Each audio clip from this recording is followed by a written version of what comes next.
We got so many cards today, Devon. We're not going to do any funny wind up or anything like that. Not talk about football. I mean, what's there to talk about? It's like the 4 best teams are left. Yeah, that is a good point. It's like pretty scripted at this point, right? I mean, I don't know who you're pulling for at this point, but I'm just hoping for a good game, of course. I kind of want the Lions to win. I mean, actually, yeah.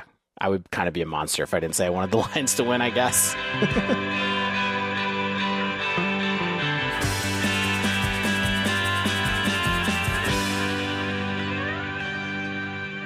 Hello and welcome to episode 259 of The Dive Down, a Magic the Gathering podcast focused on the latest decks, trends, and strategies, and new cards, and suspects, and mysteries, and cases for the casual spike. My name is Dave. I'm here in the lovely western suburbs of Chicago, and with me on the line from lovely, lovely Massachusetts, it's the one and only Devon O'Donnell, a.k.a. Doomwake. Western suburbs of Boston. Western suburbs of Boston. You know, all the best bands come from the western suburbs of everywhere, right? Yeah, that is a good point. They're pretty good ones. You know what else is pretty good? New sets. That and also Heavy Play. Heavy Play, the new card gaming accessories brand that'll improve your gameplay and your game day. Have you heard about this? Oh, look at this. I may have heard about this. What do you have there? Curves. Sleeves. You want to talk about the sleeves today? I would love to. Yeah, I just got some stuff in the mail because I was, I had Randy send me some stuff because I'm, planning on playing in Chicago. So I figured I would get some sleeves so I could sleeve my decks up. But yeah, I mean, this is like, I absolutely love this stuff. The sleeves have like this little curve on them, so they don't catch at the edges. Great products. Get some, the ergonomic design for their playmats and deck boxes with the Equip Mag system. Amazing stuff. Yep, Love absolutely. It. Their playmats, deck boxes, and card sleeves feature enhanced ergonomics, mobility, and protection. Got to get those bullet points in for Randy every week, and they will, they will change your gameplay and your game day, as I said earlier. If you can go to heavyplay.com and use our new code, the Dive Down 2024, you get 10% off your first order. And as Devon mentioned, he's going to be in Chicago. Randy is also going to be in Chicago. So if you happen to be here for MagicCon Chicago, you should come by, in addition to saying hi to myself, because I live here, and Devon, because he'll be visiting. Save some time in your heart for Randy. Stop by, check out Heavy Play if you want to see it in person, see what the stuff is like, and let him know that the Dive Down sent you. Now, Devon, this is the first time that we've spoken since you have decided to come and join us at the MagicCon. Was it the Italian beef that finally convinced you? It was the chili dogs. Shane and I had a deep conversation about chili dogs last week, so that's really what it was. Oh, right. Yes. The John Mellencamp style. Yes. He is from Indiana, which we kind of claim when we want to in Chicago. We claim it as part of our eastern suburbs, as it turns out. You just get to pick people that aren't from the area, and you're like, yeah, you know what? You're actually from Chicago now. Oh, yeah. Chicago, and New York, by the way, are both infamous for doing that, for sure. And, maybe a little bit of Boston, too. But so what are you planning on doing here? Do you have in mind a certain event you want to try? You're going to try to spend time with, or kind of what are you doing? I'm kind of just going for the vibes. Yeah, I mean, I'm planning on playing the 75K, kind of the big standard open tournament, which, by the way, I found out the other day that, that's a 3-day event. Oh, it starts Friday? Yeah, I was planning on flying in Friday morning, and it's a good thing I looked at the tournament schedule before I did so, because I found out that it starts, day 1 is Friday, day 2 is Saturday, and top 8 Sunday, so it's like, couldn't fly in Friday, so good thing I checked that out. But yeah, I'm going to play in that, and hopefully try to find a good Chicago deep dish place. Hopefully maybe you or Shane can recommend someone. I will help you out with that for sure. All right. Yes. Yeah. We have a whole itinerary that we will be sharing with you if you would like to do them. And we will also be sharing some of those things with the listeners, of course, if they would like to come and join us. You can pencil in that we are probably going to have some kind of meetup on Saturday night, listeners. We haven't picked the location yet. We've talked about it on the show a couple of times. We're working through it right now, but would love to meet people either at the con or after. So Chicago's coming up. Let us know if you're interested in coming. Pop in Spotify, give us a note that you're coming, send us an email, whatever. It'd be nice to know. So what you're saying is party at Dave's house. I would love to. You know what? 15 years ago, it would have been at my house. These days, number one, not so much. There's too many Legos around my house for anybody to really come over. But yeah. But on this week's show, a lot of new cards. Yes. A lot of new cards. We are solving mysteries. We are building mysteries. This is one of the most strangely themed sets I feel like we've had in a while, but it's kind of cool. And I think that the cards are turning out to be a bit more interesting than we thought. So we're going back to Ravnica to see who died, who didn't, and who done it with a set that I am calling Only Murders in the Gilding. Are you familiar with the show Only Murders in the Building? I have heard of that, yeah. So, that is a good one. I like it. Only Murders in the Gilding. I think it was Jace with a wooden spoon in the lavatory. Yeah. That's what I'm going to go with. Yeah. In the lavatory, that's messy. A little bit. All right, so we are doing spoilers for Murders at Karlov Manor today. The other running joke about this, of course, is everybody keeps calling it Markov Manor. Well, I'm sure we'll get a set called Markov Manor at some point in the future, but I hope it's just like an unset too, where they just like take all the cards from this set, you know what I mean? And they just like kind of put spin-offs. That'd be great. They just make them all vampires and not Innistrad and all of that kind of stuff. But first, really quick housekeeping before we hop in. We got one new patron, Michael P. Michael P, thank you so much for joining us at the $5 level. We really appreciate it. If you would like to go and check us out on Patreon, you can go to patreon.com/thedivedown to support us through that platform. You can go to our store at thedivedown.com/store. And finally, we talked about heavy play earlier, but we also are brought to you in part by Mana Traders. Mana Traders is the best place to rent Magic cards on Magic Online. And if you have not checked them out, I would encourage you to do so. It's the way that we can do most of our play testing. Great service. We've been using them for the entire run of the show at this point. I'm sure Devon's been using them for as long as well, 4 or 5 years at this point. Yeah, I'm on at least 4 years. So. Yeah, exactly. Great service. They're always there. Go check out manatraders.com. The code you can use for us right now is the divedown _3Y0. This will be good through the end of February, supposedly, but always check our show notes for our latest code. We're going to let them just auto update going forward a little bit instead of asking for vanity ones because in this new year, we're trying to get our egos under control here at the Dive Down. So we try to live humbly.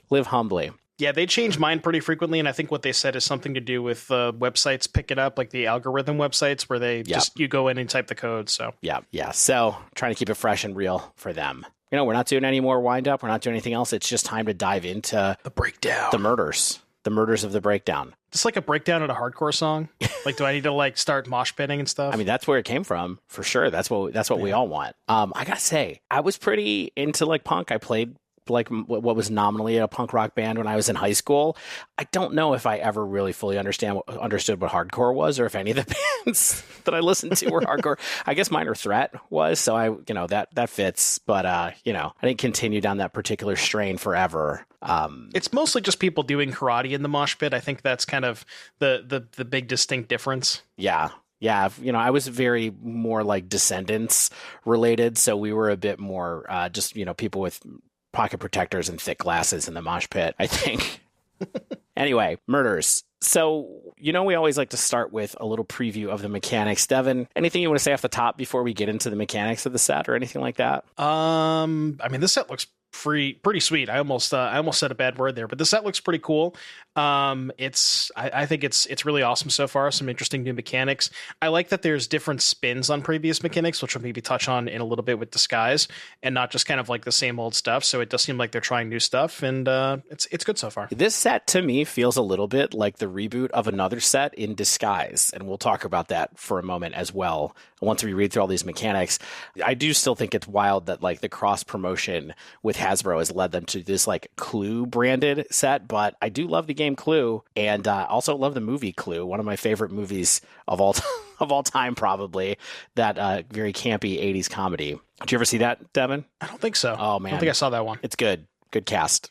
Good. Played the game a lot. Yeah, I love the game. My kids are fascinated with it. All right, so we got a lot of top-down designs to work our way through today. So, because everything is like a winky eye reference to Clue, it's a winky eye reference to murder movies, novels, all that kind of stuff. I promise I won't do my Columbo voice too much, but they are going for fun and flavorful with this set, and I think that that's where we are. So, Devon already mentioned the first mechanic we're going to talk about, so let's do that. It is called Disguise. Guess what? It's Morph in Disguise. Surprise. Surprise. Yeah, morph in disguise. I like it. The only thing about this morph is that the face down creature that it creates has Ward 2, which is a pretty interesting move on the mechanic itself. I don't know if it's going to matter that much for constructed. We've talked a couple of times about how adding Ward 2 to things maybe doesn't matter all that much in constructed, but it really depends on the format and how much it costs you to have it. But I think it's an interesting way to balance the risk of playing a face down card for 3 mana as far as a mana investment goes, so you don't get totally blown out on tempo if somebody kills it. No, it's very hard for someone to use a 1 mana removal spell on your morph because they have to pay 3. Yeah, that's kind of what I was thinking too. Like basically the exact same thing you said, where it doesn't seem like the added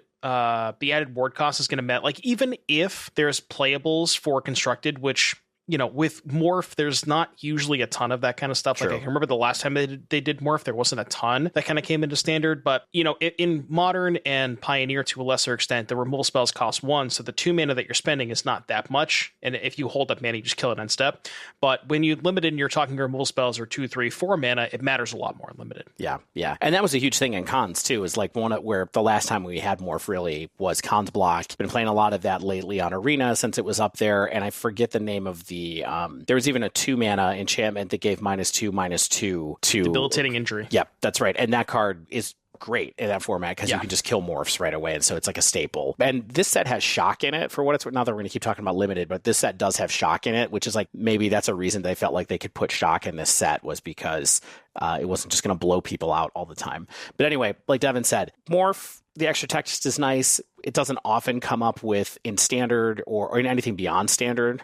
But there is a sample card that was pretty interesting to me, and that card is called Unyielding Gatekeeper, just as an example of what these disguise cards look like. So Unyielding Gatekeeper, it's a generic and a white. It's a creature, elephant cleric. It has disguise, generic and a white, which is a pretty aggressive cost as far as morph goes. Usually paying 3 and then 2 to flip it was a kind of on the cheaper end of most cards that you see with this mechanic. And what it says is, when Unyielding Gatekeeper is turned face up, exile another target non-land permanent. If you controlled it, return it to the battlefield tapped. Otherwise, its controller creates a 2/2 white and blue detective creature token.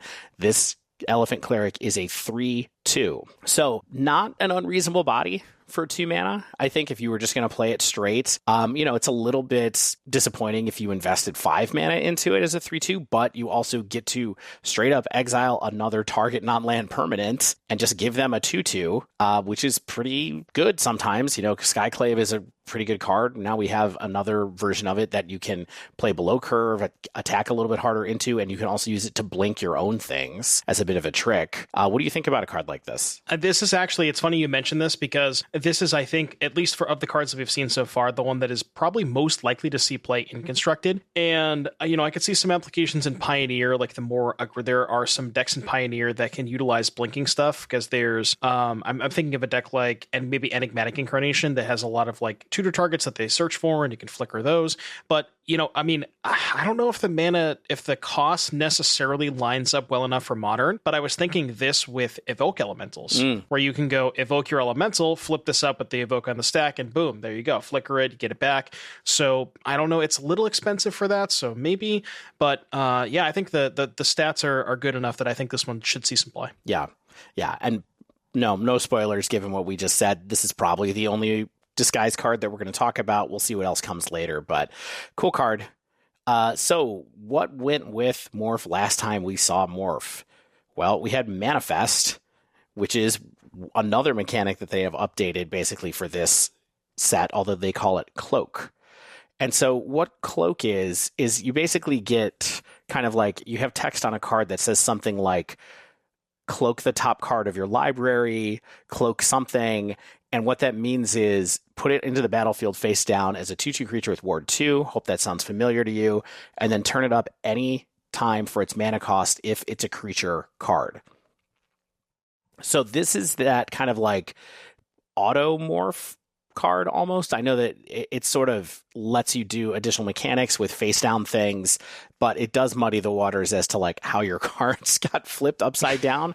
It's a little note for you limited folks. Be sure you're tracking that stuff because at comp REL events, people will ask you how cards got flipped and stuff like that. So just keep that in mind. But this is another mechanic that I think is probably not going to rate too highly in constructed, although I do have an example card here that was spoiled today on Monday that I thought is interesting. It's called Cryptic Coat, and it is 2 generic and a blue for an artifact equipment, and it says when Cryptic Coat enters the battlefield, cloak the top card of your library, then attach Cryptic Cloak to it. Then it says to cloak a card, I just read all that rules text. And it says equipped creature gets +1/+0 and can't be blocked. And then it has an activated ability of generic and a blue, return Cryptic Coat to its owner's hand. Note that there is no equip cost on this card anywhere. Oh, you can't move it. It's only when it comes into play. Yeah, the only thing you can do is move it back to your hand. Okay. Yeah, that's cool. Which is weird and interesting. But, this is about them. I've only seen 4 or 5 cards so far that say Cloak on them. So there's a chance that there might not be a ton of stuff here. But, this was something that I thought just kind of caught my eye mostly because of the strange mechanic, but you can see how Cloak works from this one. It's basically bring the top card of your library into play as a token almost, and then you can do some shenanigans if it's a creature. Yeah, it's basically the same thing as, like you said, Manifest. I'm thinking Whisperwood Elemental, where that was like you could manifest something, and then if you hit an elf, you can flip it up for 1 mana, which is the same thing here. So it's basically the same thing. I think it's just they wanted to change the name of it to kind of fit the theme of the set. Yeah, and they wanted to account for the ward too on the face down card. I mean, there is another card that we can talk about, and I'm only going to bring it up because of our mutual love for a different card that is not this card, but Vannifar Evolved Enigma, 2 generic green blue for our favorite legendary creature, Elf Ooze Wizard. This one says, at the beginning of combat on your turn, choose 1, cloak a card from your hand. That means you get to put it on the battlefield, yada, yada, yada, or put a +1/+1 counter on each colorless creature you control, and Vannifar is a 3/4. Is this your Whisperwood Elemental in this particular set from what we've seen so far? Yeah. I guess you cloak from your hand instead of the top of your deck, so... Yeah. So this thing is kind of cool. I have a note here. It just says Eldrazi all caps ? So you can do stuff with like Eldrazi Mimic, Matter Reshaper, Thought-Knots here, but you can also just make a bunch of like Servo or Mirror or Thopter tokens and lord those. So I don't know. I mean, maybe, but we'll have to see. Yeah, I agree. This card I think is average. I just wanted to talk about Vannifar. Maybe someday. Vannifar. Maybe someday the other one will be good. All right. So Investigate is in this set. We're all pretty familiar with Investigate. I call it Investigate because it's a pretty good mechanic. Thanks. Investimid. I mean, it's not bad as long as they don't charge you for it, right? I mean, 2 game objects for 1 card are always good, right? But when the bar is set already by a card like Thraben Inspector for Investigate, which is like already doing most of what you would expect a card that has Investigate on it to do, I'm not sure how many things we're going to have that are beyond that. But we have a Thraben Inspector retrain we'll get to later. I definitely want to talk about that at some point. There's a weird card here, though, that I thought was an interesting example of Investigate, too, though, which is Deduce, which is a generic and a blue for an instant that just says, draw card, investigate. So they printed a better Think Twice, I guess it is better because it makes 2 game objects, right? So I don't know. It's an interesting card. I think it's reasonable, not amazing. I don't know if there's a place that would want it right away. I see you note that it could be good for creativity. I totally agree with that an instant speed thing that can make a token and draw you a card is pretty good in that style of deck. Yeah, the creativity decks now play Secrets of the Key, which is just 1 mana Investigate and has flashback for 4. So this just seems like a pretty significant upgrade to that card. Yeah. And who knows? There might be some other people who want to tell us that you can play Think Twice 2024 in your blue-white control deck.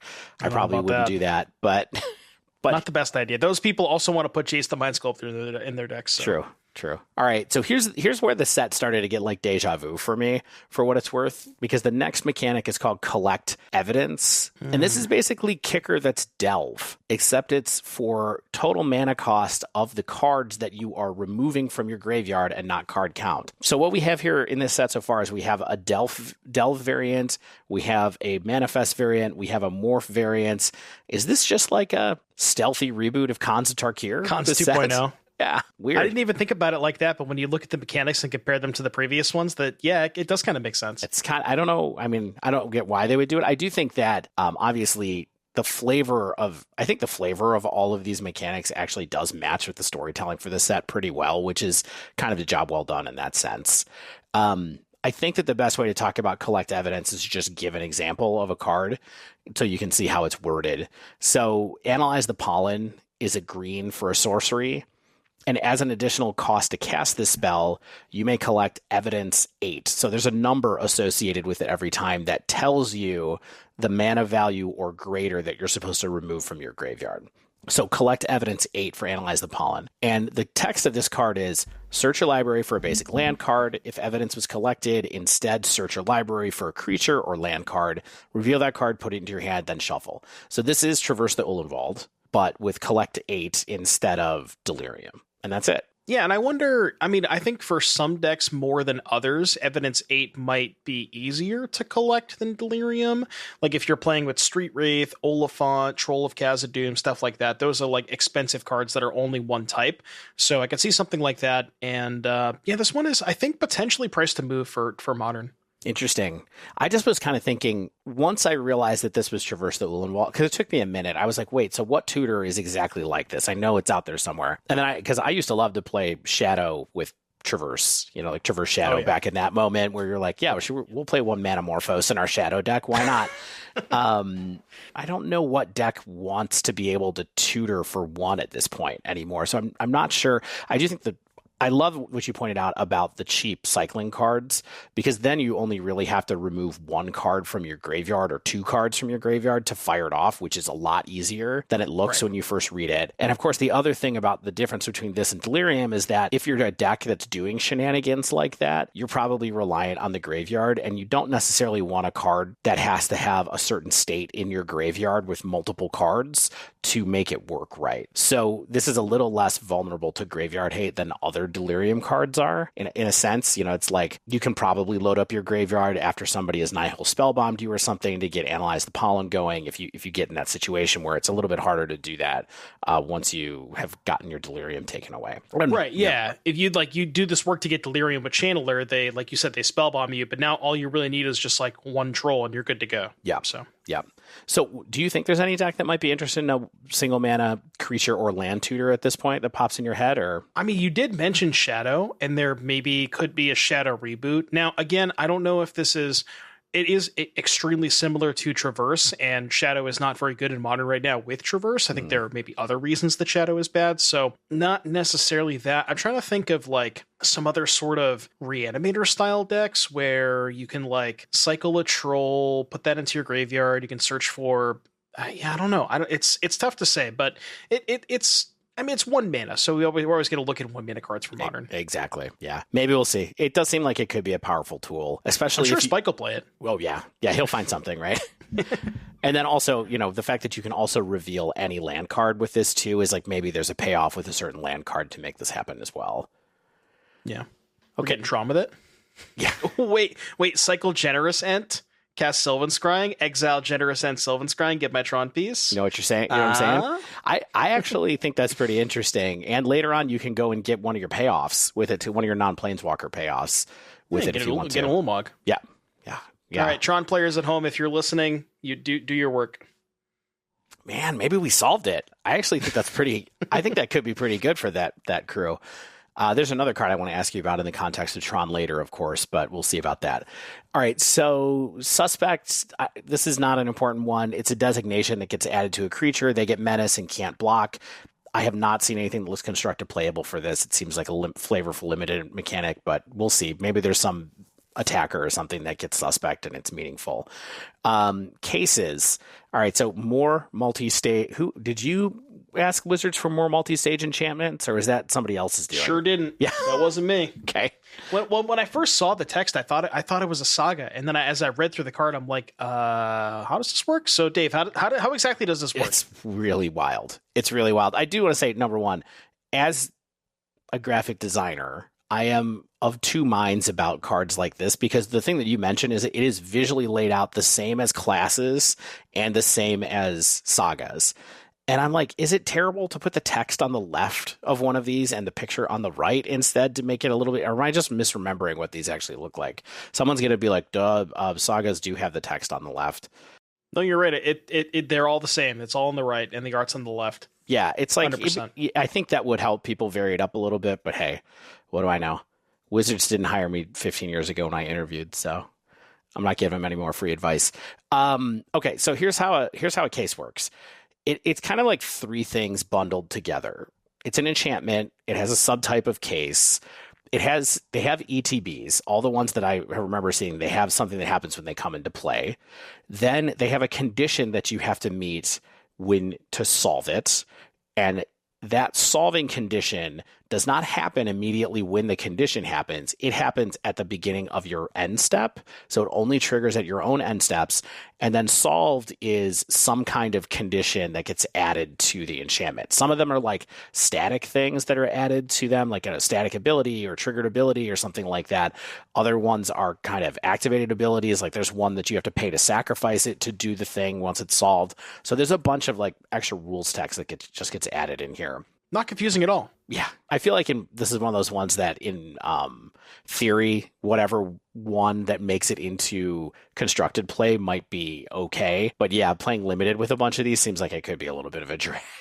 If you're constantly like, I've solved the case of the Crimson, it's a lot. We're moving through phases. All right, so I wanted to talk about Case of the Crimson Pulse as an example of one. It's 2 generic and a red. It is an enchantment -case. And it says, when this case enters the battlefield, discard a card, then draw 2 cards. Okay, which, we like that effect, discarding 1 card and drawing 2 cards. Then to solve it, you have no cards in hand. So if you have no cards in hand at the beginning of your end step, it triggers the next step, which is at the beginning of your upkeep, discard your hand, then draw 2 cards.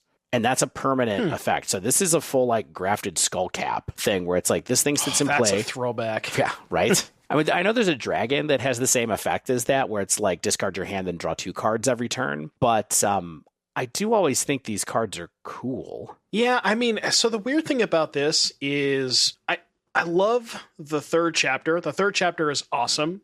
But the problem with getting to the 3rd chapter is you have to get through the 1st chapter. And spending 3 mana to, take your turn off, discarding 1 card and drawing 2, it's like a lot of red decks necessarily can't afford to take that amount of time off. Yeah.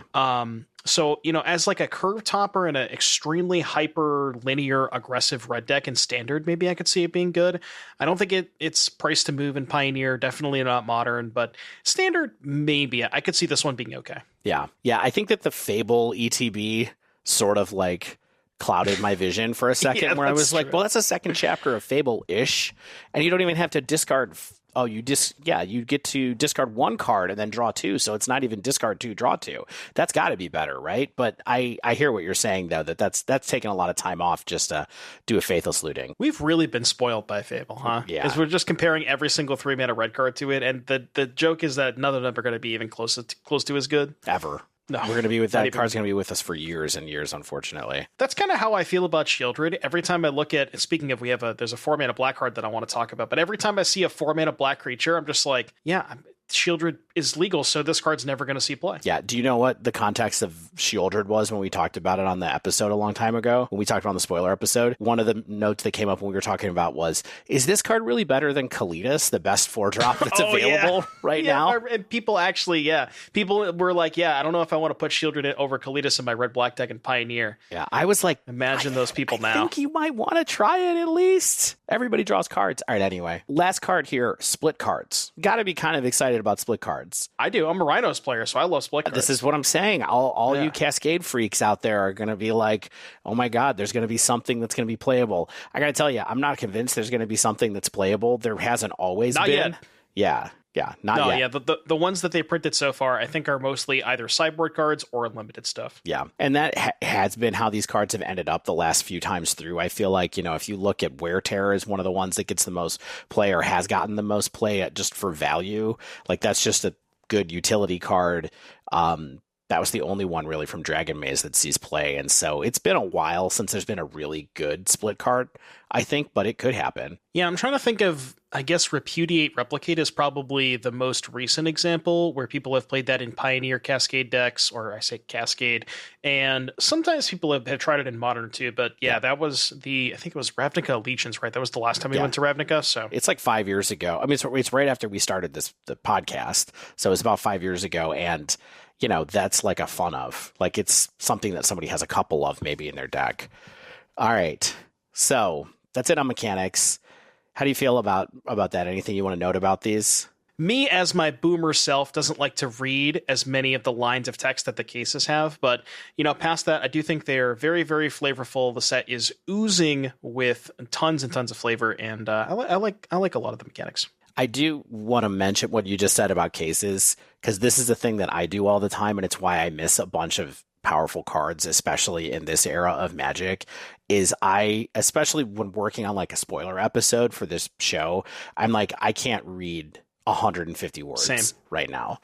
I'm sorry for you, or I'm happy that happened, but I ain't reading all that. And this one all the way back, the first card that I think of all the time is when we had Everett on to talk about Zendikar Rising, and we were talking about all these cards, and then at the end we were like, well, Everett, what card do you like? And he's like, well, there's this card called Omnath that I think we should talk about. And we were like, the EDH thing? And he was like, no.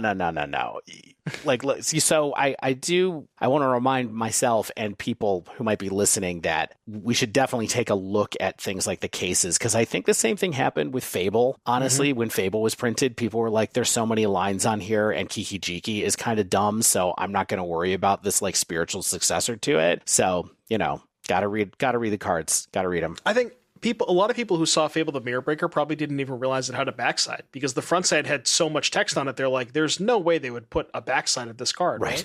It's true. Okay, so for the rest of the show, we're just going to talk about cards that we like. We're going to bounce back and forth here a little bit. I want to start with two super boring things. Sorry if I take two picks. Boring. Fine, I guess. Or down the middle. Can we talk about Lightning Helix? We can talk about Helix. Okay, so Lightning Helix is in Pioneer now as a result of this set. Bottom line. What does Lightning Helix do? Lightning Helix, yeah. In case people don't remember, Lightning Helix is a red and a white for an instant, deals 3 damage to any target, and you gain 3 life. It is a playable modern card. The format has kind of passed it by in some sense, but it's definitely still in burn. Does Lightning Helix do anything to or go anywhere in Pioneer immediately that you think of that we're just like has anything been waiting for a better what am I saying? Burn spell? Well, I was thinking, what's the one in a red for 3 that's available already? Instant. That's Lightning Strike? Yeah. Well, like it does. Do we need a better Lightning Strike in Pioneer anywhere? Well, do you remember, Dave, when Lurrus was still legal in Pioneer, people used to play the Boros Burn deck, where it was like, Monastery Swift Spear, Eidolon of the Great Revel, Skewer the Critics, Boros Charm, all these, burn spells. And while we don't have Lurrus of the Dream Den anymore, thankfully, I still think there is the potential, like all the burn spells are all still legal. Eidolon's still legal. You can play all those cards. I have to go back and look at the recent sets to see if there was any recent upgrades. I guess Play with Fire is a pretty decent upgrade as far as burn spells are concerned, but I could definitely see there being a Boros burn deck. The only problem with playing burn spells is the best deck in the format is a life gain deck. Right. So probably not the best time to be playing burn. Yeah. And I don't think, when I was looking at this, I was thinking even about, like, does Boros Convoke want a card like this just for utility? And it's like, no, it doesn't really fit in there. And, I don't think that there's necessarily a Jeskai Control kind of thing, which is another deck that used to use Lightning Helix occasionally. I don't think there's that kind of vibe or something, or a control deck that starts to lean that way, because they just don't need it. The tools are so good in different ways that, like, Lightning Helix isn't the tool that's going to help a deck like that shore up any kind of matchup in Pioneer right now either. Okay. Maybe Pia? I've been playing a little bit of Pia in Standard, and there was the Pia deck in Pioneer, so maybe something to do with Pia, because those cards are both Boros. Yeah, that makes sense to me, too. Okay, so Helix, not a huge deal coming to Pioneer, but interesting to note that it's there. I would agree with that statement. Okay. Keep it on the back burner, Yeah. If something ever happens to Amalia, then you can fire up those burn spells again. Yeah, exactly. All right, how about this other card that people were a little bit freaking out about Pioneer? That is No More Lies, a blue and a white, or a white and a blue, depending on how you want to read the pips. It's an instant counter target spell unless its controller pays 3. If that spell is countered this way, exile it instead of putting it into its owner's graveyard. And Devon is turning his back to the camera right now because he does not want to talk about Mana Leak in Pioneer. Do you not want to talk about Mana Leak in Pioneer? I don't want to talk about blue-white control in any format ever. That's just not my cup of tea. Yeah. I also... You've never controlled... You never... No, God, no. The last time I played Control was when Jace the Mind Sculptor was legal. And well, I mean, that's because it was the best deck in the format Caw-Blade, but Sure. I don't know, just like I've never been a big fan of it, never been a big fan of the playstyle. This card is completely cracked. It's really good. The fact that the blue-white control deck in Pioneer is getting a 2-mana very solid counter spell, better than Make Disappear, better than the red-green one they play, Change the Equation sometimes. Yep. Yeah, this card's crazy, and it's gonna make more people play blue-white and Pioneer, and that means I'm less likely to play Pioneer. Boom. Wow. Listen to that. And we didn't even get to the second sentence yet. Devon, do you know what my first deck was when I started playing my first real deck when I started playing Magic? Well, my second real deck. I think I had two. I'm trying to think. Did it have Absorb? No, it was the deck. Brian Weissman, the deck, was my first deck, really, that I actually tried to make. That makes sense. You know, Swords of Plowshares, Lightning Bolts, Counterspell, Serry Angel. Jam Day Tome. Yep, all that stuff. The other one was Urnham-Geddon, which maybe has a little more flavor. I love those decks. Yeah, that was fun times. All right, Exile's fine, right? The Exile part of it is, like, kind of whatever. I mean, I guess it's not kind of whatever. Like, there are going to be moments where that's very important. But yeah, so it comes up against Kroxa. That's massive. Comes up maybe against Amalia, where they have Return of the Ranks. Mm-hmm. Could come up against Memory Deluge. It could come up against... That's really all I can think of off the top of my head. Yeah, I think the point here, though, is they're not really charging you anything for it on this card. No. You're just giving you Mana Leak on the house. Right. And it's so funny because a lot of people have been asking for Mana Leak and Pioneer, and... I mean, hey, we got Mana Leak and Pioneer. You got what you asked for. Did you sure you want that? But I guess we'll find out. Can you tell that I really don't like blue-white control? I can tell. I mean, I hate playing against it as well. Like, absolutely. One of the first buttons I made for the podcast was a button that just said never playing control again. And I've stuck to that, I think. All right, Devon, where would you like to go next? What are you interested in? Let's go to my list. Let's start with... Well, okay, let's start with the one. This is kind of one of the... I think this is the first card that I saw. We're going to go to Warleader's Call. So Warleader's Call is a colorless, a red and a white. It's an enchantment. It says all creatures you control get +1/+1. And it also says whenever a creature enters the battlefield under your control, Warleader's Call deals 1 damage to each opponent. So pretty simple card, 3 mana Glorious Anthem, which, to be fair, Glorious Anthems have kind of fallen out of favor. It's been a minute since an Anthem has really been good. Or a Crusade, as we called them in my days of playing the deck, but... It's actually funny because I think actual Glorious Anthem got reprinted at some point, and I'm going to go to Scryfall to fact check this because Glorious Anthem... I knew how to spell Glorious Anthem. It was printed in Core Set 2021. That was the last time. So it's relatively recently legal, and I don't recall it seeing a lot of play back then. But wait, there's more. So you get the whenever creature enters the battlefield, deals 1 damage to each opponent. So it works extremely well with tokens, right? So you have stuff like Gleeful Demolition, where it's 1 mana, destroy an artifact, make 3/1/1 goblins. That's really cool with this because if you have this in play, you get 3 2/2s and you deal them 3 damage. Right. And a typical problem with anthems against decks that have sweepers is your anthem is no longer good after they sweep your board, right? But you're still getting the chip damage. And that massive swing of they wrath your board, you follow up with 2 guys, they're both, 2 2s or 3 3s, you deal them 2 damage. If your deck is aggressive enough, that chip damage adds up so quickly. So I think this could be like a pretty decent one of in various Convoke decks. If your deck has Gleeful Demolition, I think the first copy of this is pretty good. Maybe not the second copy, but I don't know. It read somewhat, it read like a strictly better version of Glorious Anthem. And, again, anthems aren't very good now, but maybe we just need some more text on it. I mean, I like this idea. It's interesting. It was the first thing I thought of when I saw this card too, of course, was Gleeful Demolition. I also think as far as anthems go, like maybe you can't play too many of them in the deck, but it does in a weird way stack better than other anthems because of the damage trigger, right? So it's like, okay, well, if I get 2 down by accident and then I play Gleeful Demolition does 6 damage after Wrath. And that's not amazing, but that is a way to help yourself get out of the same corner that you were talking about. So I don't think you're playing a 4-pack of these by any chance, but I think having a couple of things like this hanging around that gives punch damage in a deck like that can be good and interesting. And who knows, maybe it's really more like a sideboard card if for certain scenarios where you're like, well, I need my creatures to get bigger, or I need the chip damage or whatever, like having it fulfill a couple roles like that's pretty interesting. What I like about this design is it's good against, like, when you need to race and try to go under people before they wrath you, it's pretty good at, like, getting in the last couple of points of damage. But if you're, like, playing the opposite where it's board stalls, it's actually not that bad in a board stall. Normally, anthems aren't very good because they, like, the sizing doesn't matter that much. Right. But if you're in a board stall, you just kind of ping them slowly to death. Yeah. Yeah, the ping is a really interesting design on an anthem for sure. All right, I'm going to ask you to pick another card from here because I went 2 in a row. Put me on the spot here. Let's go to a weird one. Prophets. I don't even know how to say this word. Prophets. Eidetic memory. Yes. Yeah. That one. It's Eidetic, I think is how that word is said. Yeah. Okay, cool. Prophets Eidetic memory. So it's blue and a colorless for a legendary enchantment. When it enters the battlefield, you draw a card. So replaces itself. We're already cool. You have no maximum hand size. Not sure how relevant that line of text is. And then there is a third line of text that says, at the beginning of combat on your turn, if you've drawn more than one card this turn, put X +1/+1 counters on target creature you control, where X is the number of cards you've drawn this turn, -1. So, for example, the turn you play this, you ETB, draw a card, replaces itself, and then that same turn that you play it, because you cantrip off of itself, you immediately get at least 1 counter. If you've drawn other cards that turn, maybe you get more.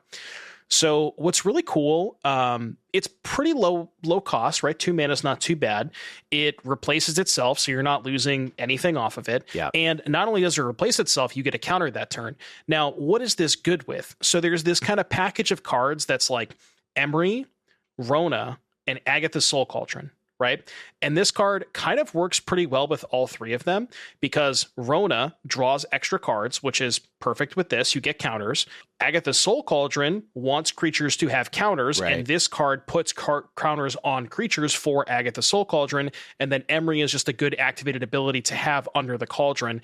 And it kind of mills you more, finds more fuel for the cauldron. So I don't exactly know what the deck looks like, but just that combination of cards, specifically with Rona, it seems like it's very, very good with, because you always get the counter, and then combining that with Cauldron.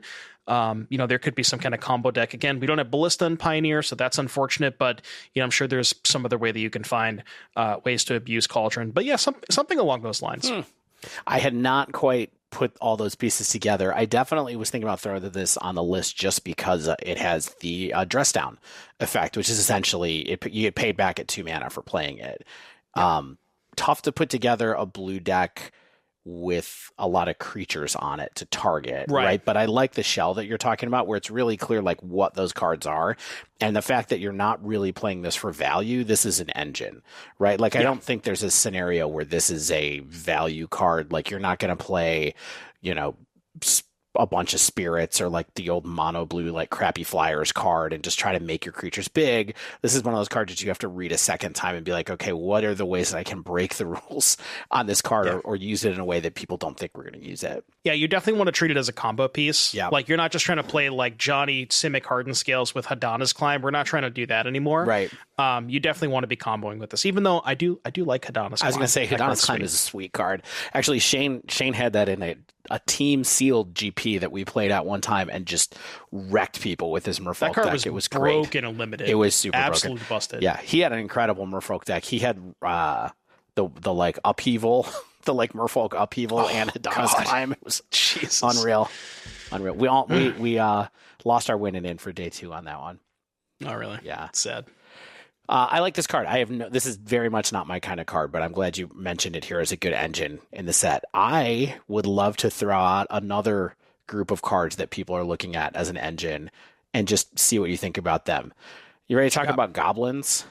Sure. For a second? Yeah. All right. Goblins. 2 cards to talk about here. Krenko, Baron of Tin Street, which is 2 generic and a red for a legendary creature goblin with haste. Tap, sacrifice an artifact, put a +1/+1 counter on each goblin you control. Whenever an artifact is put into a graveyard from the battlefield, you may pay red. If you do, create a 1/1 red goblin creature token. It gains haste until end of turn. Krenko is a 3/3. Crime Novelist. I didn't even write down the casting cost on Crime Novelist. 2 in a red. 2 in a. Oh, is it 3 as well? I think. Okay. Yeah, I think it's 3. Goblin Bard, Who doesn't love a Goblin Bard? Whenever you sacrifice an artifact, put a +1/+1 counter on Crime Novelist and add red. It is a 1/3. Okay, so the Goblin folks... You're talking about a combo here, Dave. We're talking about several cards in a combo, right? So I think that Crime Novelist was the one that stood out to people first, because with a sacrifice outlet that sacrifices either creatures or artifacts, Crime Novelist goes infinite with Animation Module, which is a interesting piece. It is a Urza's Saga-able combo target. And so people have been looking at that as part of it. There's one person in our Discord in particular, who goes by the name of Granger, who has been working on a couple of different lists. Yeah, shout out Granger, because this is definitely not my area of expertise, but I thought it was interesting to mention to people.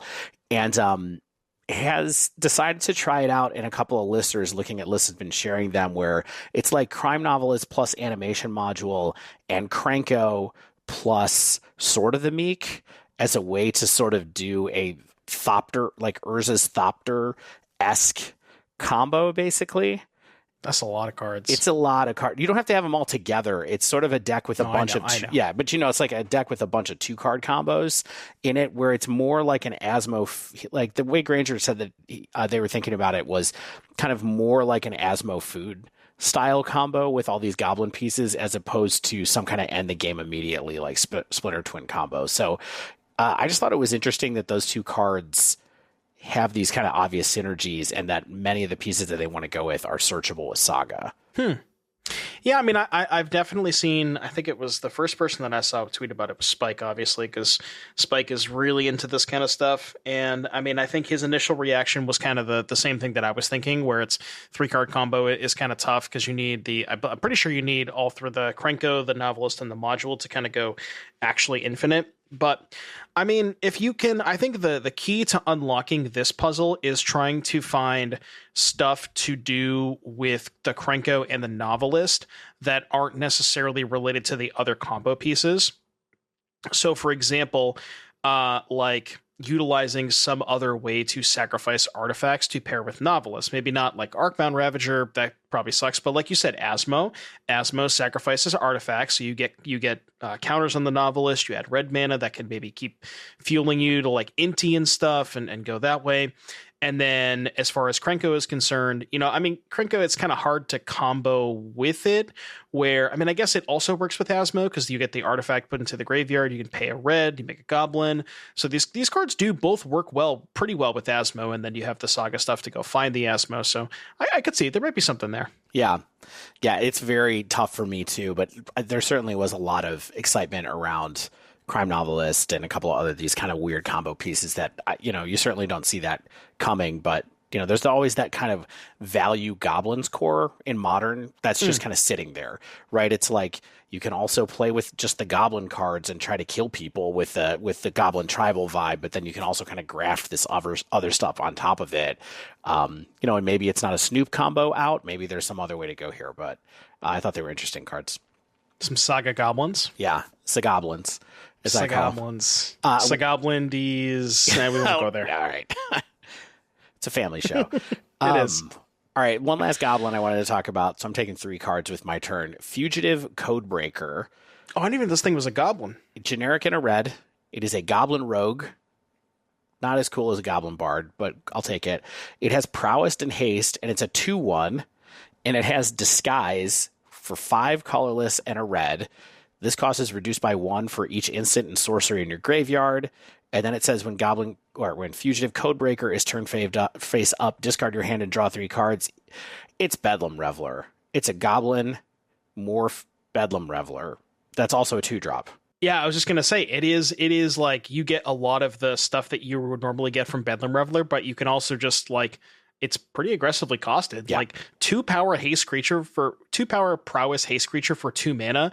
We don't really get that type of, like, I don't think we've ever seen that. As someone who played prowess for a long time, loved the deck when it was good, liked the deck too much when it was bad, we are always trying to find what the 2-drop could be in prowess.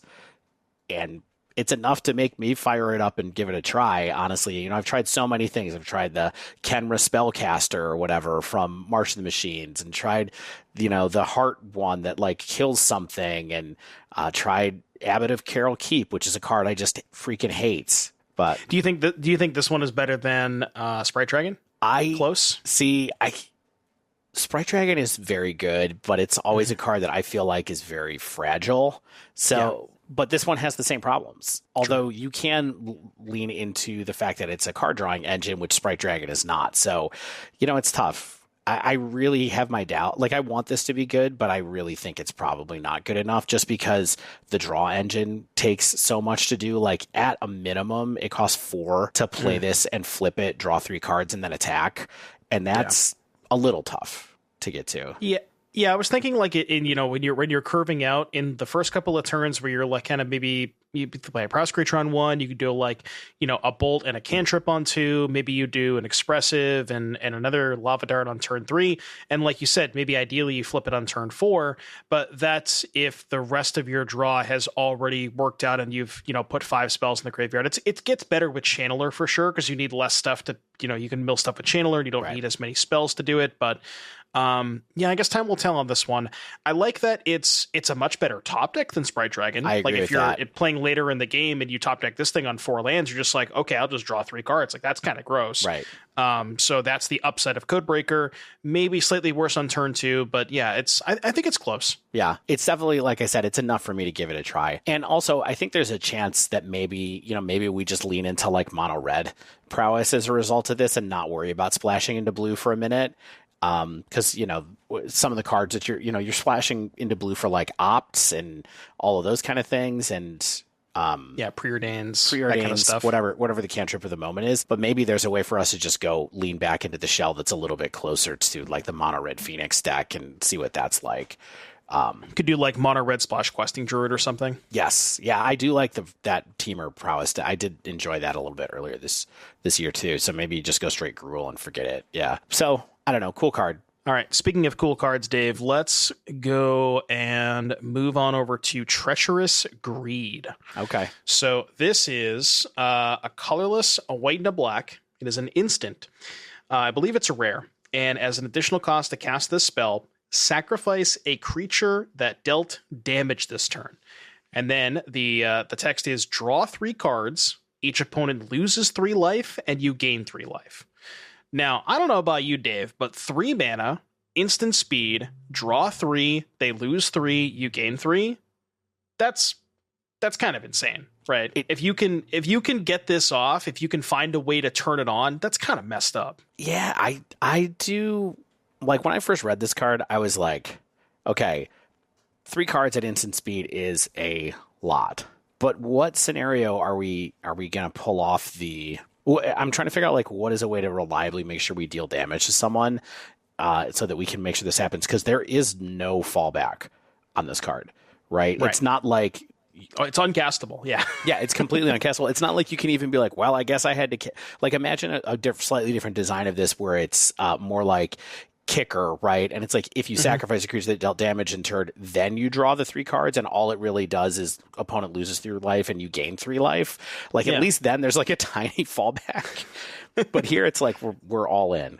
Yeah. No, I was thinking, so a couple of cards that came to mind where you're not necessarily getting into combat, I was thinking pingers. Yeah. So there's Voldaren Epicure, which is just, 1 mana, 1/1 ETB, it deals 1 damage to your opponent. That is considered dealing damage. So that does work.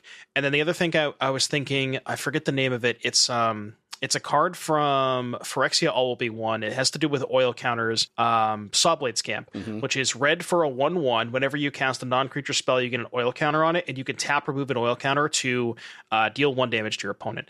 So kind of what I was thinking is I think a lot of people were like, okay, well, you attack with a creature, they chump block it, and then your creature dealt damage, you can just greet it. But I think you even have to go a little bit deeper than that. Now, granted, again, it's 3 colors. Like both those cards that I suggested are red. It is hard to set off, but it's one of those cards where the payoff is worth what you're setting up, because 3, like I said, 3 mana, drain 3, draw 3 is just so completely above the rate of what we've seen before. And one last thing I will note about this, that I didn't really grasp this at first. This is... they haven't really printed cards that are uncastable. I'm thinking in the vein of Decimate. Do you remember the old Decimate back in the day? You have to target each one of the... It's not up to one of each of these targets. It's you have to have one of each of those targets to cast it. Yeah. So I can't wait to, it's unfortunate for newer players, because newer players may not understand this as well. I mean, it's kind of like, sacrifice a creature that dealt damage this turn, but it's just weird for them to print a card that you just can't cast half the time. Yeah. Or more. One thing I think about this card with, and I don't know what deck it fits in with it, but if you have a reliable way to discard a card for value, that could help with a deck like this. Like, let's say you're playing this in a Mardu deck with Fable. Not that I'm saying you should do that, but just imagine that kind of scenario. Sure. That helps cards like this that are uncastable turn them into other resources. That's another thing I think you would want to look for if you're playing a deck with this card and you're trying this card out, is like, what do I do in the worst case scenario? Like, it doesn't just have to be cards that damage your opponent that make this card okay. They can also be things that help you get rid of it and turn it into something else that can make this okay too. So something else to consider. One last note, Walking Ballista. That's all I'll say. Yeah. I mean, that seems sweet. You have to you can't get the last token off of it though, right? No, so you have to pay the ballista for 2, and then you have to ballista for like the whatever token is down to 1 token left, and then there you go. Can we talk about another weird draw card while we're here, or like a maybe bad draw card, probably bad draw card, I guess? You talk about the fiction or fiction. Yes, I would love to talk about it real quick, because this is one of the weirdest fiction or factor fiction variants we've ever seen.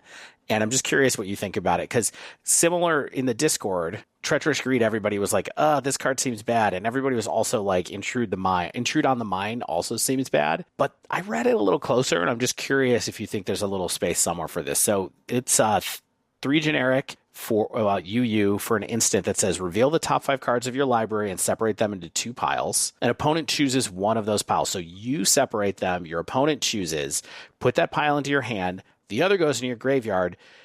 But here's the thing that's different, is that then you create a 0/0 colorless Thopter artifact creature token with flying, then put a +1/+1 counter on it for each card put into your graveyard this way. This is a weird one. This is super weird. So this is just like can be a pretty big flying threat. Yeah, so this is a very, very weird card. It's not... I think this is less like Factor Fiction than any of these previous versions of, like, trying to think of... Steam Augury and like Steam that kind Augury, of stuff. Yeah, that kind of stuff. This is basically... Here's what happens when you cast this card. You cast it, you split 5-0. You basically ask your opponent, do you want me to let me draw 5 cards, or do you want to give me a 5/5 flyer? Exactly. Most of the time, 99.999% of the time, they're going to say, okay, you can have a 5/5 flyer. So if your deck is interested in a 5-mana instant speed 5/5 flyer, which, I mean, that's not a bad rate, right? Like, that's pretty good. Then I don't think it's as bad. But the reality is, like, there's not going to be a lot of situations where you want to do like a 3-2 split, because you have to realize they're going to give you the worst cards regardless.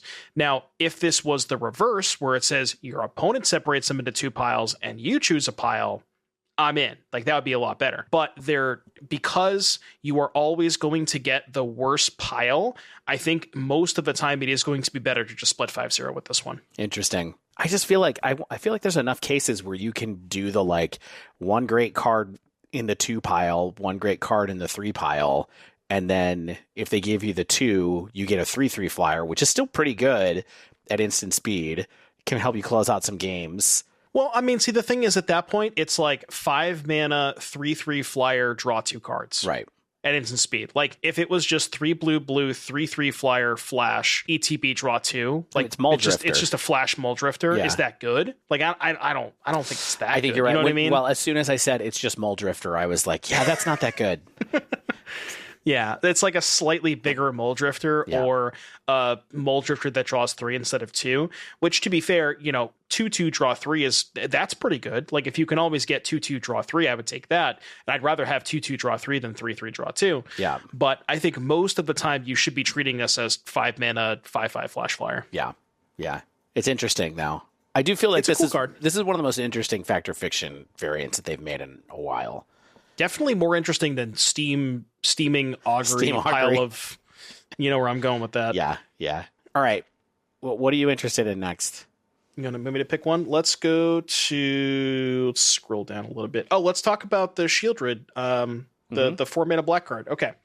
So this is Massacre Girl, not as good as Shieldred, aka Massacre Girl, Known Killer. It's going to be 2 black for a 4/4 menace. That's pretty good stats. It's a legendary creature, Human Assassin. It says, creatures you control have Wither. For the folks at home that don't remember Wither, the creatures deal damage in the form of -1/-1 counters. And then the next line of text is, whenever a creature an opponent controls dies, if its toughness was less than 1, draw a card. Mm-hmm. Now, what that means is, let's say I have a 3/3 and I'm attacking into your 3/3. My 3/3 has Wither. So when damage is dealt, let's say we trade 3/3s.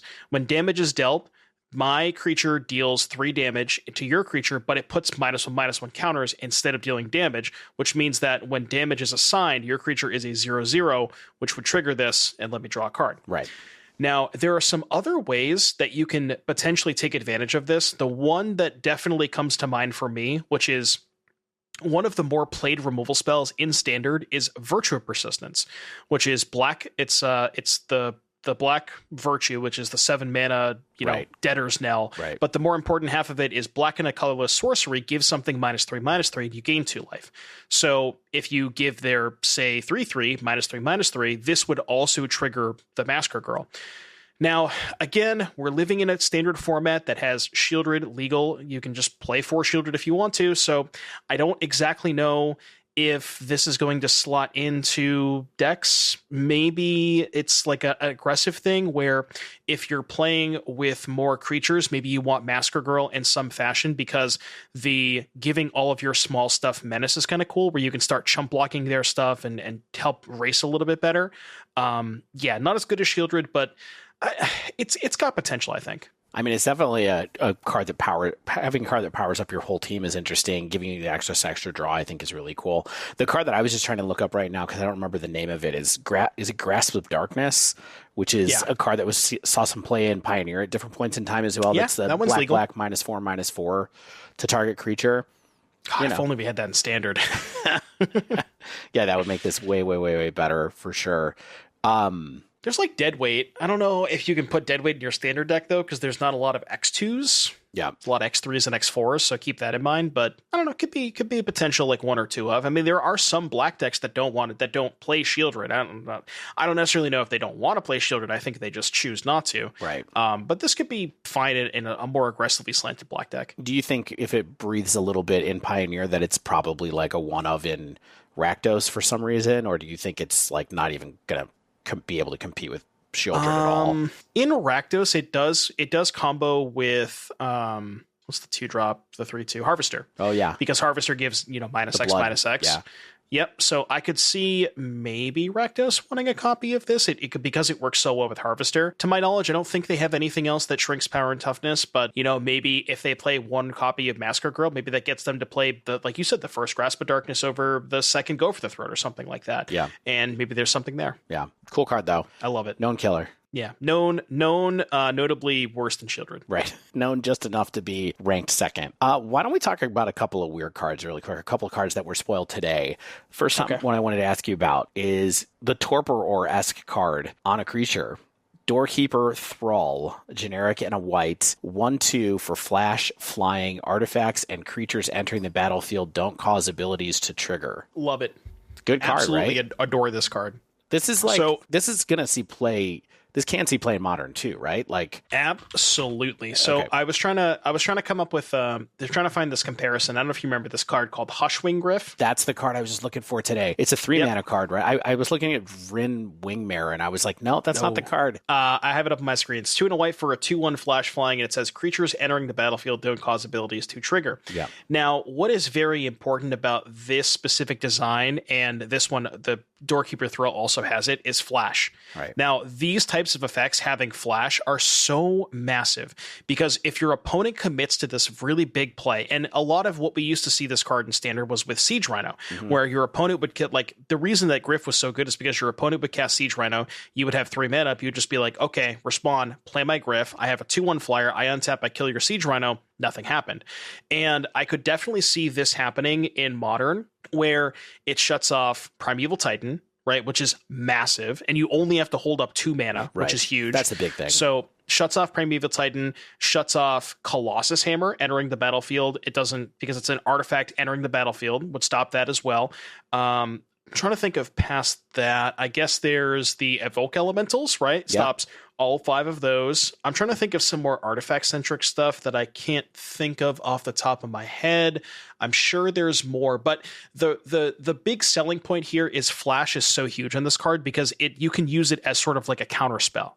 Yeah, and at 2 mana, I mean, we talk about this on the show sometimes, but the difference between 1 mana and 2 mana is massive, and the difference between 2 mana and 3 mana is like even more massive in some ways. It's like an entire canyon gap between 2 and 3 mana. Kind of, right? Especially in Modern, where it's like, okay, you really do want as many 1 mana spells as you can, but your deck can't be all 1 mana spells. So having access to this at 2 is just a lot better. And the fact that it combines artifact and creature together for one of the first times that I can remember in this way is really, really, seems really, really good.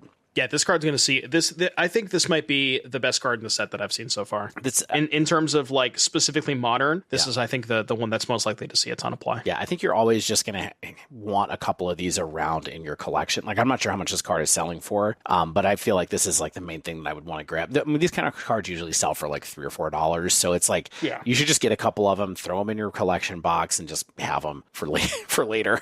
Unless you're a Rhinos player. We can't play cards like this. Right. See, that is the one situation where we'd actually rather have Hushwing Griff. That's true. Cascade.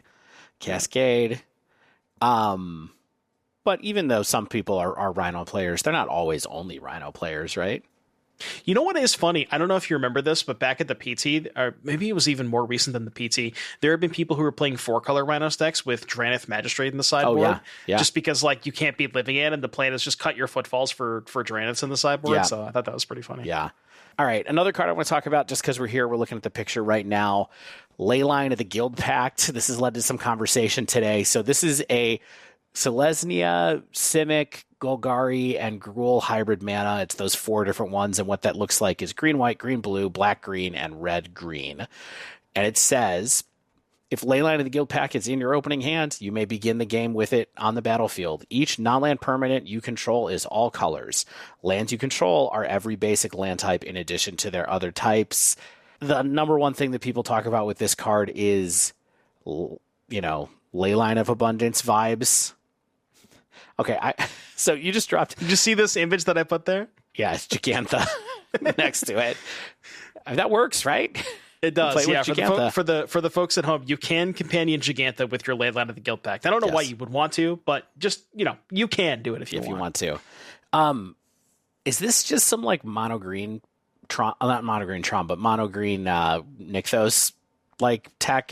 Are people is this worth it? Is this something people are gonna do, or what is this card for? So, funny enough, I actually, we were talking about, a lot of people have been talking about, ever since the banning of Karn the Great Creator and Pioneer, people were like, why did they ban Karn the Great Creator? It was really keeping the format somewhat healthy. And to an extent, I kind of agree with that. It was, promoting people to play aggressive decks. But I think we have now realized with this set why they banned Karn the Great Creator, because having a free 4 green pip card is completely ridiculous. Yeah. Like it's absurd. Now, what's funny about this card is in the Green Devotion, devotion decks that literally every single line of the text box does not matter. You're not playing it for any of those types of things. Right. The non-land permanents are colors, lands you control every basic land type. You're a monocolor deck, who cares? The only thing you're playing for it is free 4 pips. And what that allows you to do is either turn 1 Forest Elf, turn 2 Nykthos 5 mana, or turn 1 Sunken Citadel, turn 2 Nykthos 4 mana. So you don't even really need an elf to be able to just have a ton of mana on turn 2 with Sunken Citadel and Nykthos. So, I mean, I think this card is potentially completely broken in Pioneer. Now, it's obviously very high rolly because you need it in your opening hand. Right. One thing I will mention is I've seen people discuss this with domain stuff like Leyline Binding and Scion of Draco. I don't think you would want this type of card in your domain suit deck. I just don't think cards like this work out for value. Like this is like that what's his name's Eidetic memory that we talked about, where like you read it and you're like, oh, if I do what it says on the card, I can do some stuff. But you're really supposed to do the thing that the card like implies you should do, not the stuff that it actually says you should do. And with that in mind, I guess one deck that I wonder about actually playing it for some of the text that's on here is Scapeshift. Like, is this ever a replacement for prismatic omen type effects, additional dryads kind of thing in that deck where you just get to try to like Scapeshift a little earlier, just concentrate on ramping and then going off with that with some extra lands in play, and then you're just set up? I don't know. Yeah, I mean, it's sometimes I'm trying to think when's the last time I saw a Prismatic Omen in play. Vintage Cube is why I thought of it, but yeah, because like the thing about Dryad is even though Dryad costs mana, it gives you the extra land drop. Yeah. And this thing does not give you the extra land drop, so you definitely wouldn't want to replace Dryad. I mean, I think if your deck was playing Prismatic Omen, this is maybe a slight upgrade to Prismatic Omen, because the fact that it's 4 mana doesn't matter too much because you're casting it on turn 3 anyways, and that's the turn before you Scapeshift. So, you know, and the upside of it just being in your opening hand and costing 0 mana is pretty high. So if you wanted Omen, this is probably better, but it's not better than Dryad, yeah, I think that's true. All right, so looks like you're supposed to play it with a lot of colors. Turns out you're just supposed to play it with mono green. Yeah. Surprise. As all good things are, huh? Yeah, that's right. You can also play it with Gigantha, but you probably don't want to play Gigantha in your devotion deck. Right, unfortunately. All right, Dave, where are we going next? You got any more, or do you want me to go? I think you can go for it. Okay. Let us talk about... Okay, here's another one that you're probably going to like. Delney Streetwise Lookout. This is a 2 and a white for a legendary creature, Human Scout. Pretty important that it's human. It is a 2/2, and it has 2 lines of text. The first line is creatures you control with power 2 or less can't be blocked by creatures with power 3 or greater. That one's probably less relevant than the second line of text, which is if an ability of a creature you control with power 2 or less triggers, that ability triggers an additional time. So you think of humans in Modern, which, maybe jokingly, but maybe less jokingly, people have, said that it's been unbanned with the banning of Fury. Right. And that could be true. They wish, but yeah. But I think this thing could potentially be a player because it doubles up Thalia's Lieutenant, which is pretty massive. It doubles up Reflector Mage. It can double up Champion of the Perished early, but not late, because once you get the third counter on champion, then this wouldn't trigger it. So let's say you have a 1/1 champion and you play Delney, you would have a 3/3 champion. But if you have, a 3/3 champion, Delney won't trigger it. And another one that's pretty huge that I think people may have missed is Unsettled Mariner, because it says with power 2 or less triggers. Now, it doesn't say when it enters the battlefield. It's just when the ability triggers. And Mariner is triggered off of your opponent casting removal spells. So, I mean, it is a 3 mana 2/2. I guess I get that part sucks, but I don't know. Doubling up all of your triggers sounds kind of cool. Absolutely. I mean, I think that there are people looking at some like wild things. Like I've seen people talk about like things that don't work. For example, like someone saying like this double shardless agent, and just so we're all clear, no, it does not cause a second cascade trigger to happen. If only. I think this card is super interesting. This is one of those ones where I'm just like, I don't know what is ever going to bring back a go wide creature deck like that into Modern other than Merfolk, apparently, which is like kind of okay at the moment in Modern. But if anything does, I do think that a triggered ability heavy deck where you get a lot of extra value off of things coming into play, throwing tokens around and stuff can make you would definitely be part of it for sure. But one thing that we noticed that was interesting too is like, it's funny that it doesn't trigger any of the evoke elementals. Yeah, that is true. Thankfully. Probably for a good reason. Thankfully. So yeah. So that's good at least. Imagine if it said power or toughness 2 or less. Yeah, exactly. So I don't know. I think this is a cool card. This is another one where I was kind of like, I don't know if it's enough to do it, but I'm happy for the people that they're going to give this. There's definitely some people who are going to give this a try. Yeah, all the people that were, basically threw a house party the day that Fury got banned. Now you get another reason to be even happy. Extra stuff. Yeah. All right. I have a card that I want to ask you about. Okay. And that is to go back to, I have two cards I think we should talk about. One I'm going to say because I think it's a card that you might like and that you would have picked it anyway. And that is Anzrag the Quake-Mole, the Mole thank God. God. I was hoping you would go the Mole God. It's Mole God time. It's Molin time. This card. Okay. So it's 2 generic, a red and a green for an 8/4 that has one of the most inscrutable lines of rules text I've ever seen in my life, which is whenever Anzrag the Quake-Mole becomes blocked, untap each creature you control. After this combat phase, there is an additional combat phase. That's really stupid. Yes. And then the line after it, which I don't know if this is ever going to come up, but 3 generic RRGG for Anzrag must be blocked each combat this turn if able. So okay, so this card swings into somebody and you can't block it because you don't want to be attacked again. Mm-hmm. So you just take 8 when you get attacked with this thing. And then what happens? And then they die because they took 8 damage. No.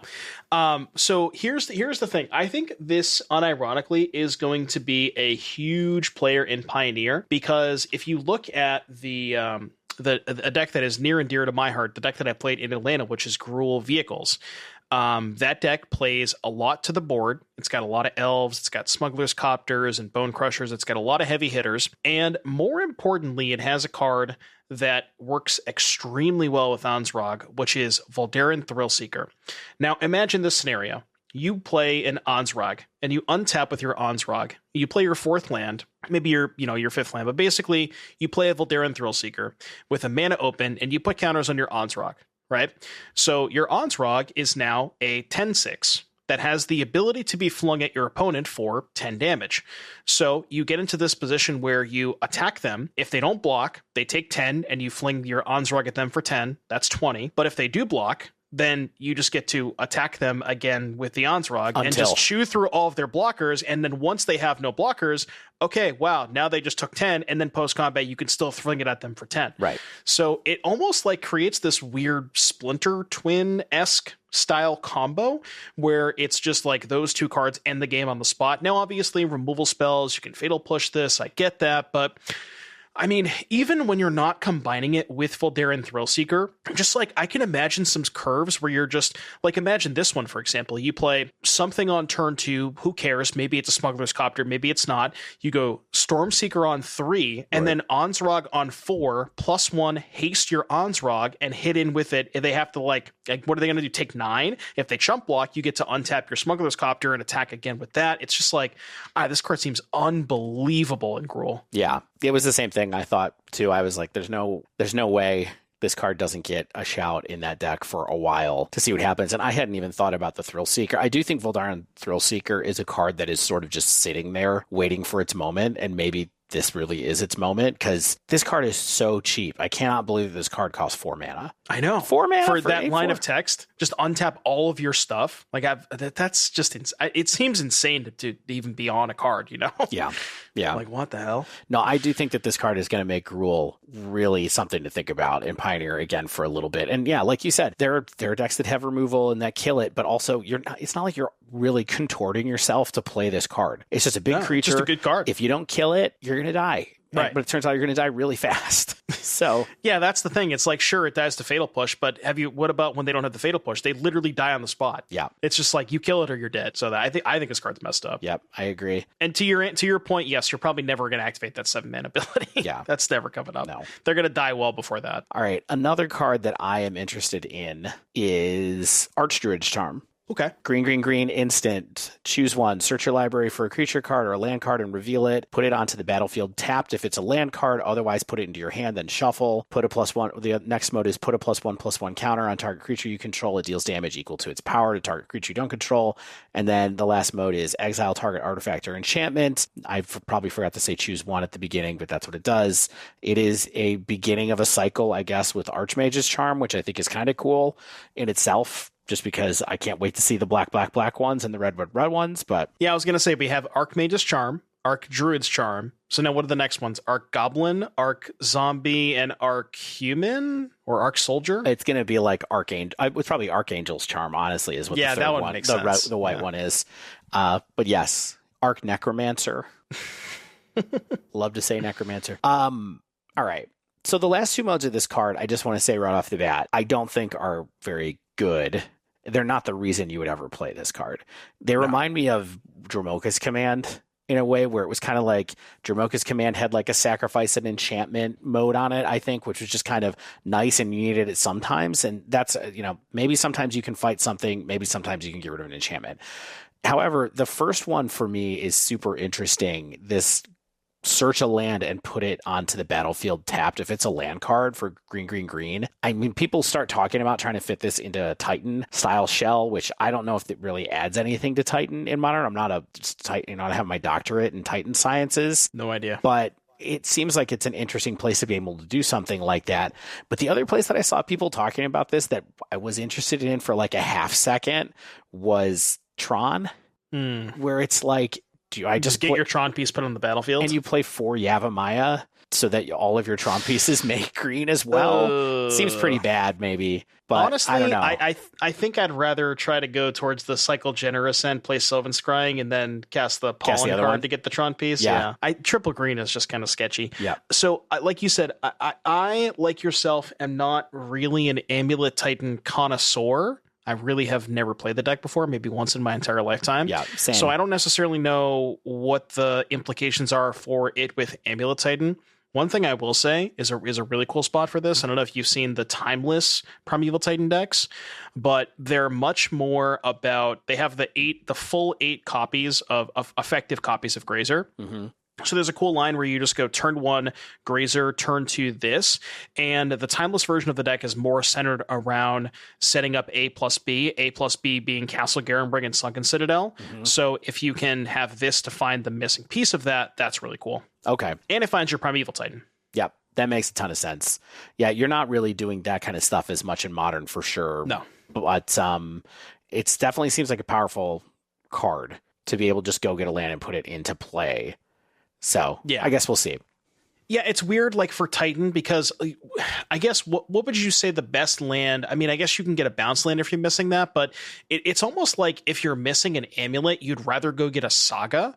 But if you're getting a saga with this, that's probably too slow, right? That's like a turn 3 saga. That's a turn 5 amulet. Like you can do better than that, I think. Yeah, but yeah, I don't know if that's enough redundancy or really adding that much to the deck when you already have 0 mana tutors and things like that anyway. So the other thing you have to consider about this in Amulet Titan is green is actually kind of hard, even with Grazer, right? Because a lot of what you want to do is you want to go Forest Grazer, put a bounce land into play, but then you play your second land and you have green plus the bounce land, which doesn't cast the charm. Right. So you have to have specifically like some combination of 3 of Castle, Forest, Beseju, which I don't even think there's that many of nowadays in Titan. Yep. Yeah, that totally makes sense. Glad to see that it could have a home in a similar shell in a different format, though. That makes sense. Yeah, the Timeless Titan decks are a little bit different than your run-of-the-mill Primeval Titan decks in Modern. All right, what do you got? What do you each want to pick, say 1 to 2 more cards and then call it? Yeah, let me go to the list. Let us talk. Okay, this is kind of a strange one. Viewers or listeners might lose me with this one. So this is Urgent Necropsy. Necropsy? I don't know whatever. Close enough. 2, a black and a green for an instant. And as an additional cost to cast this spell, collect evidence X, where X is the total mana value of the permanents this spell targets. So, for example, if you're targeting 3 things that all have mana value 3, you have to collect evidence 9. I think it's 9 or more. Right. And then the text is destroy up to 1 target artifact. creature, enchantment, and up to 1 target planeswalker. So there's up to 4 different targets. So, for example, say you're killing like a 2-mana planeswalker, a 1-mana creature, and a 2-mana enchantment. That's 5 mana. You have to exile 5 mana value from your graveyard or collect evidence 5. So, I mean, it's a weird one, right? So I think when I first read this card, it sounds more powerful than when you actually think about it a little bit more, because if you have to think about it in context, where what decks are you really ever going to get to kill more than, say, 2 things, right? There's not many decks in most formats that have all 4 of artifacts, creatures, enchantments, and planeswalkers. Yeah. So most of the time, you're probably only killing 2 things with this. Maybe if you're insanely lucky, you get 3. So yeah, I don't know about this one. There are decks that will do 3 for sure. But Yeah, 4 I was is thinking like Hammer Time. impossible. I was thinking about Hammer Time when I said that, definitely. Yeah. Where I was like, yeah, I can get rid of a hammer, I can get rid of a Sigarda's Aid, and I can get rid of a creature with it. And there's overlap there because occasionally, you're killing whatever the Esper Sentinel. As an artifact or something like that as part of what you're doing. But I don't think you're ever going to find a deck that has. Yeah, I think this card is cool. I've warmed up a little bit more to collect the evidence, as we've talked a little bit more about cycling cheap creatures, the single mana cycle cards that were added from Lord of the Rings, specifically in Street Wraith and stuff like that. I think that makes a ton of sense for a way to turn this type of card into a little bit of an engine. It still feels kind of expensive to me, but being able to 3-for-1 somebody or 2-for-1 somebody for 4 mana at instant speed is not. I do think you have to get to 3 part of the time. Yeah. When I say it out loud, it's like, it's got to be better than Kolaghan's Command, right? Well, the other thing is, what also kills 2 things, artifacts, enchantments at instant speed for 4 mana that you can also just cast for free that people play? It's Force of Vigor. Yes. So it's like, if you're sideboarding this against Hammer, you have to have some sort of good reason to not just be playing Force of Vigor. Yeah. Because you're already playing green, I definitely feel reluctant about this card in Modern. Unfortunately, which kind of takes away the best cycling targets for it, right. The best ways to feed your graveyard. And so I wonder a little bit in that case, maybe it has more of a home. And Modern is probably the format that's the most diverse in terms of card types, right? Where you're not going to find a deck in Standard that has those 4 types. It's not, you can't, you know what I mean? You're lucky if you get 2 in Standard. So yeah, interesting, but maybe not quite, huh?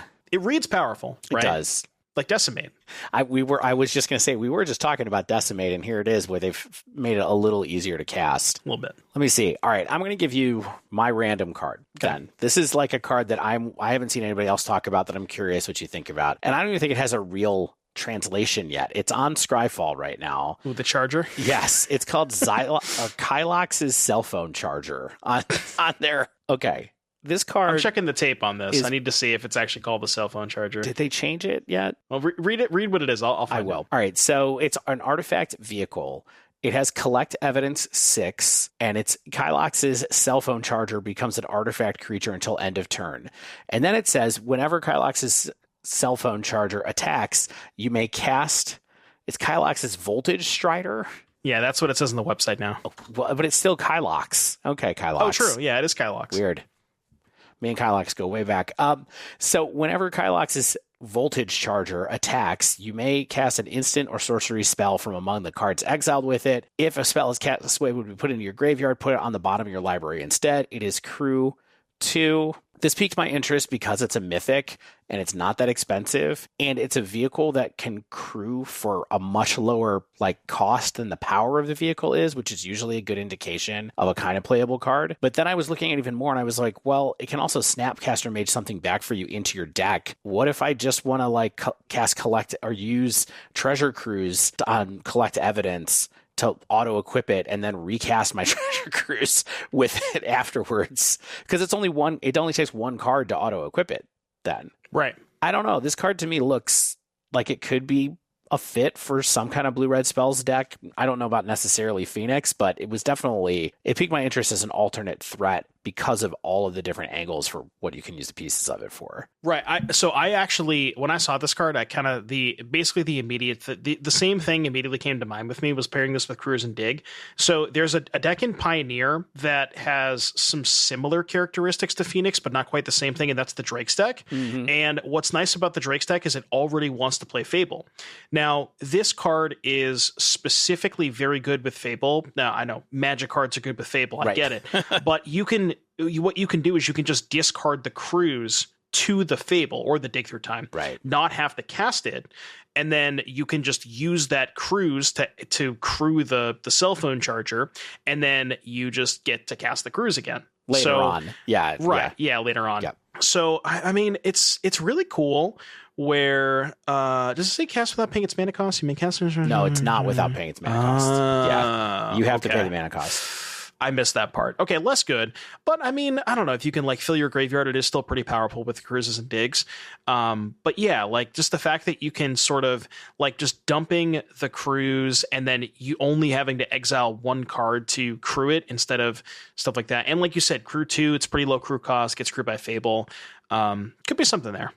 I don't hate it. Yeah, I think this is a cool card. I misread it. I thought you could cast it for free. It's a little bit worse than I thought it was. It's definitely worse than that. Like that would have been a slam dunk for sure. If we're like, okay, turn 3, turn 4, I'm just dumping my cruise and I don't have to empty my graveyard to make it work. But I like it. I do like that this is another one of those things where it's sort of a graveyard driven threat that is somewhat resilient to graveyard hate.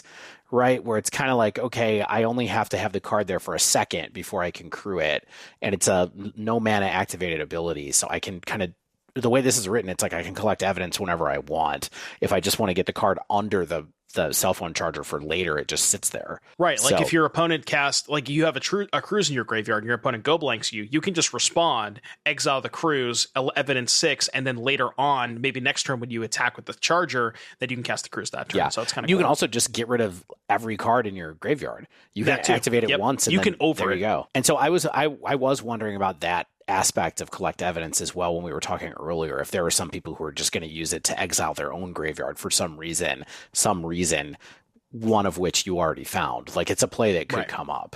So you can overpay on collect evidence, right? I think you can. Definitely. It says up at least or something, whatever the language is. It's more. Like, or more. All right, you want to pick one last card? Save the rest for next time? That was the cell phone charger. What else do I have in my list? We got that, and we got that. Okay, let's do Sharp-Eyed Rookie. Okay. I think this is another one that kind of piqued my interest. So this is going to be colorless and a green for a 2/2 human detective.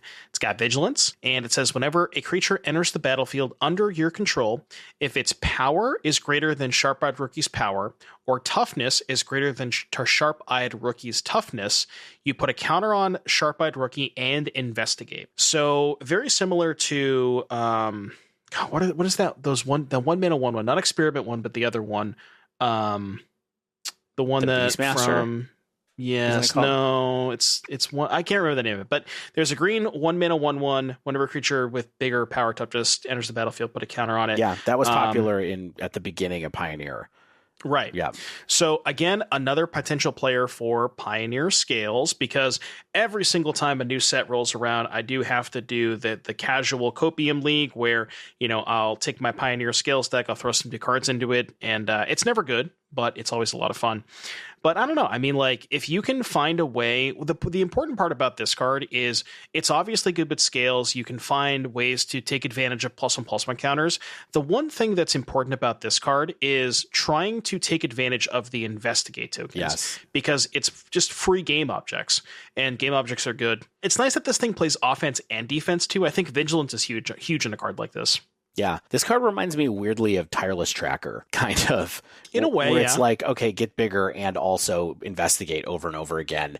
And it's not that hard to build a curve where you have multiple creatures that are very low cost that will help you, that will kind of come in in this way, especially if you kind of figure out the right way to take advantage of scales and all those things, or maybe you find a way to move counters around via other ways to do it. So I don't know. This is a cool card. I had not noticed this one. It's a cool one. It's basically, on your point to being Tireless Tracker, it's kind of like Tireless Tracker, but instead of playing land drops, the way to make it better is just play more creatures, which you probably want to do in your green aggressive deck anyways. Yep. So Yep, absolutely. I like that one. All right, can we close on one last thing? Just because I think it's going to be a short discussion. Okay, is it a long goodbye?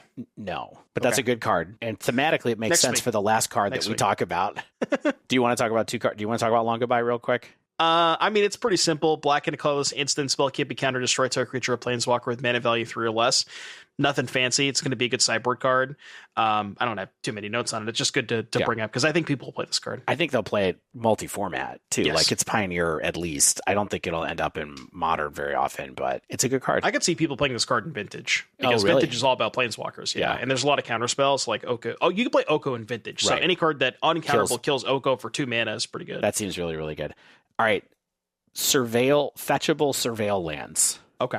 These are interesting. It's a whole cycle of lands that when they come in, they're dual lands that when they come into play tapped, and when they come in, you surveil one. I'm not going to read any of the names of any of them. I don't think these really mean that much, but I do think it's interesting to maybe have a fun of in your deck so that you can fetch up in a position where you really want to make sure you're going to have a good draw. If you're desperate late in the game to be able to fetch it up and get a top, try to have 2 looks at your top deck, basically. But I don't know if people are really do that or not. So I'm of the opinion that if your deck is 2 colors and you have a fetch land mana base, you will want to play 1 copy of this. Yeah. So I think Murktide will probably want 1. Scam will probably want 1. As a Rhinos player, I'm likely going to cut the Triumph for one of these because I think being able to fix your draws early is better than cycling a Triumph late. So that's kind of the idea for me. I don't think I've ever cycled a Triumph, Devon. I have to be totally honest. Like, I feel like every time that I've had the mana and the time to do it, I've also been like, well, I could really just use the land anyway, so I'm just going to use it on my land drop. So it was something that occurred to me. There's no way that these cards are better than Triumphs, but as quote unquote better than Triumphs. But I do think that there's a chance that people run these as one-ofs for tight situations where you get one. So you and I are thinking about it the same way. Yeah, they're not better than Triumphs, but they're different in the sense of you are getting the fixing. Like the fixing is front loaded, and by fixing I mean card selection. Right. So Triumphs are better when you're flooding out. You draw a Triumph, you're like, okay, I have all this extra mana, I could just cycle my Triumph. But earlier in the game, you would much rather have the Surveil Land because you don't have to spend mana on it, especially if you want to spend mana on other things. Like, example, you want to your opening hand is like you're scamming and you're like you have a Grief, but you're missing a Not Dead. You can just play a Surveil Land on 1 to get you 1 closer to that Not Dead on turn 2 or something like that. You know what I mean? So it's like if your deck has proactive early plays, I think these are much, much better than Triumphs. Yeah. Unless now, obviously, with Leyline Binding, the Triumphs mean a lot more to other decks. I could see that. But definitely. If you don't have Binding, then these seem like a free roll. Yeah, I totally agree. All right, so keep that in mind. You might want to try experimenting with one of these going forward. I could see a lot of people, now that the way you've talked about it that way, I could see a lot of people like the default turn 1 play, or the not default, but the bad version of people's turn 1 play where you're like, my hand is okay, but not great, or I just mulled Surveil Land, or I mulled the 6, right? And I'm like, okay, so it's like fetch land, Surveil Land, and make sure that I try to fix my draw as best as I can. I think that makes sense. Especially specifically with me, I've been on this kick lately where I'm keeping a lot of 2-landers and Rhinos. And if I just had a Surveil Land to fetch on turn 1 to make it that much more likely to hit my 3rd land drop, I'd feel much better about keeping those hands. Yeah, awesome. All right, well, thank you so much for going through this. This was a lot of fun. It's always fun to go through a new set, so it's good to just kind of I love new sets. Me too. So much fun. Me too. So good. All right, and with that wraps up this week's show. If you haven't yet, make sure you subscribe to our podcast so you get the latest episodes as soon as they come out. And if you use Apple Podcasts, please leave us a rating and review. If you'd like to submit a question to the podcast, reach out. Let us know that you're going to be in Chicago. That's the big thing that we want people to consider. Let us know if you're coming. Tweet us at the Dive Down, all one word, or email thedivedown@gmail.com. If you'd like to support the show, check us out on Patreon at patreon.com/thedivedown. Our store is at thedivedown.com/store. have you play it. We've talked about it. Use the code TheDiveDown2024 for 10% off your first order. Mana Traders, you've got that code in our show notes. Go check it out for 10% off your first 2 months of Magic Online cards. And finally, as always, special thanks to the bands Nowhere and Space Blood for letting us use their music for 5 years at this point. The first several episodes of this show, the music was a song called 3 Strange Days by the band School of Fish, and we're glad we never got any copyright strikes for that. They're coming after us. Yeah, exactly. Until next week, get out there and investigate some cases in your disguise while you're cloaked at Karlov Manor.